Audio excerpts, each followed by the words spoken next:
Dear students, welcome to the MOOC on India's foreign policy in a globalizing world. In this lesson, we are going to discuss about India's role in SAARC. Main objectives of the lesson are to understand an overview of South Asia, to discuss the evolution of SAARC, to know the achievements of SAARC, to learn about the challenges of SAARC, to know India's role in SAARC, and to understand India's role in sub-regional grouping. We begin with the first part of the lesson, in which we will discuss about the evolution of SAARC and why SAARC failed. South Asia represents 1/4 of world population with low gross domestic product, low per capita income and low literacy rate coupled with high birth and death rates. The region is afflicted by a number of social, political and economic problems. Though geographical continuity remains the greatest asset for SAARC, its potential is not harnessed because boundaries are identified with national identity in the region. Further, cultural linkages between the countries are common and strong in terms of common ethnic, linguistic and religious characteristics. However, these factors fall short in influencing the countries to come closer. Disputes, mutual distrust, misunderstanding and suspicion continues to remain in the region. The absence of collective identity and a lack of sense of belonging prevails in the region. Conflicts and disputes have pushed the region into backwardness. The South Asian region is also full of contradictions, disparities and paradoxes. In the post-colonial period, South Asia has been a theatre of bloody interstate as well as civil wars. It has witnessed liberation movements, nuclear rivalry and military dictatorships. It continues to suffer from insurgencies, religious fundamentalism and terrorism, besides serious problems associated with drugs and human trafficking. The region also has the dubious distinction of having over 540 million people who earn less than $1.25 a day and account for 44% of the developing world's poor. The income inequality in South Asia saw an increase in the past years, not only widening the gap between the rich and the poor, but also negatively affecting the overall standard of living, especially for poor women and children. The region has produced several powerful female leaders, and yet overall much remains to be done for the empowerment of women. On the other hand, South Asia is viewed as an important region in the world, and it is gaining an identity across the globe. South Asia is one of the fastest growing economic regions in the world, with a 6% growth rate per year, owing to factors such as a young population, expanding middle class and increasing urbanization. The region hopes to capitalize on its resources and collaborate on the international level for a regional boost. It is trying to integrate with other regions of Asia, which are expected to play a vital role in the global arena. Let us discuss about evolution of SAARC. The South Asian Association for Regional Cooperation has expanded its membership from 7 to 8. Afghanistan, which joined in 2007 as the 8th member, and 9 external and major states joined as observers. SAARC sets up a forum for its members to present views on economic advancement, social development and cultural progress, bring consensus on regional cooperation and peace.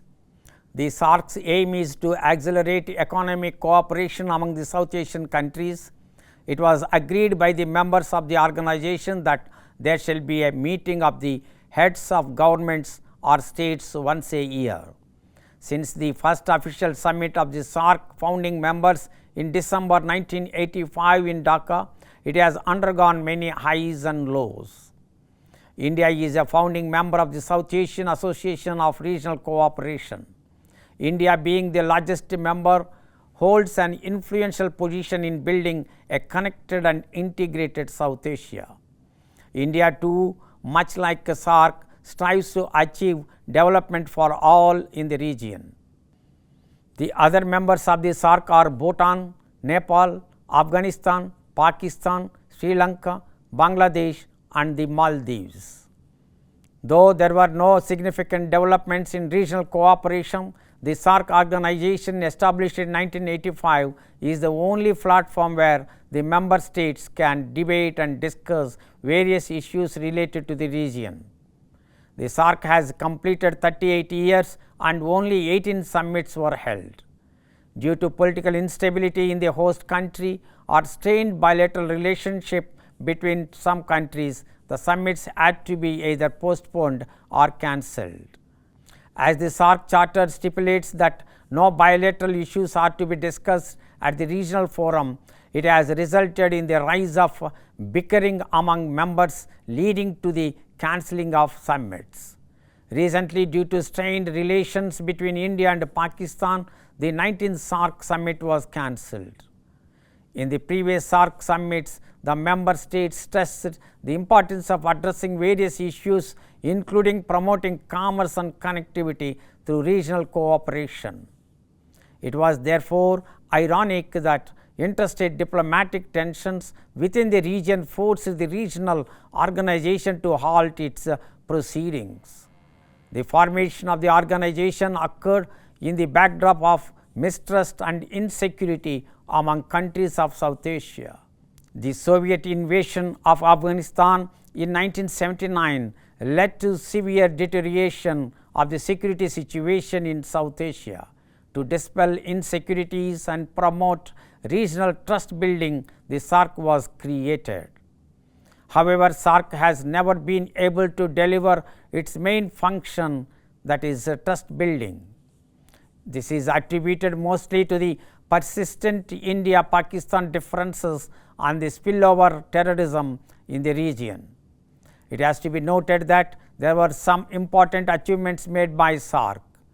SAARC Charter 1985, South Asian Preferential Trading Arrangement, South Asian Free Trade Area, Social Charter 2004, Poverty Alleviation Fund, the establishment of SAARC University, the approval to set up South Asian Energy Grid, the establishment of the South Asian University and SAARC Development Fund, an agreement to improve connectivity and transportation, transit and communication links across the region.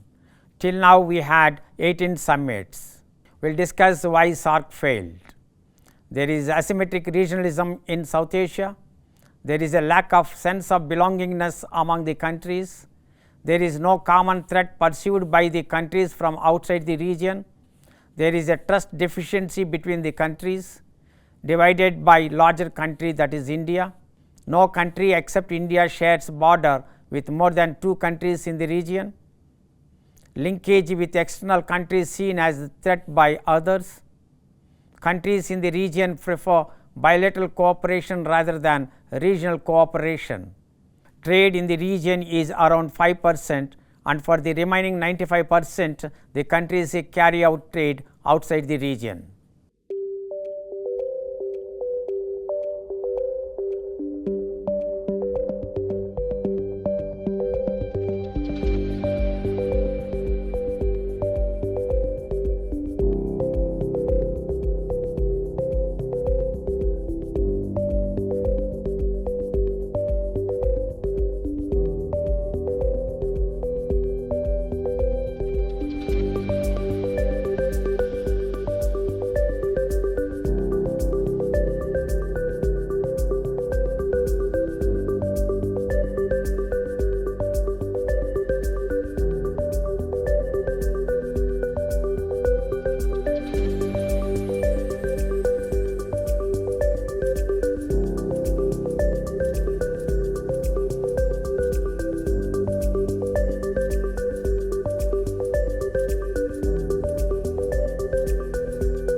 I hope you understood about the evolution of SAARC and why SAARC failed.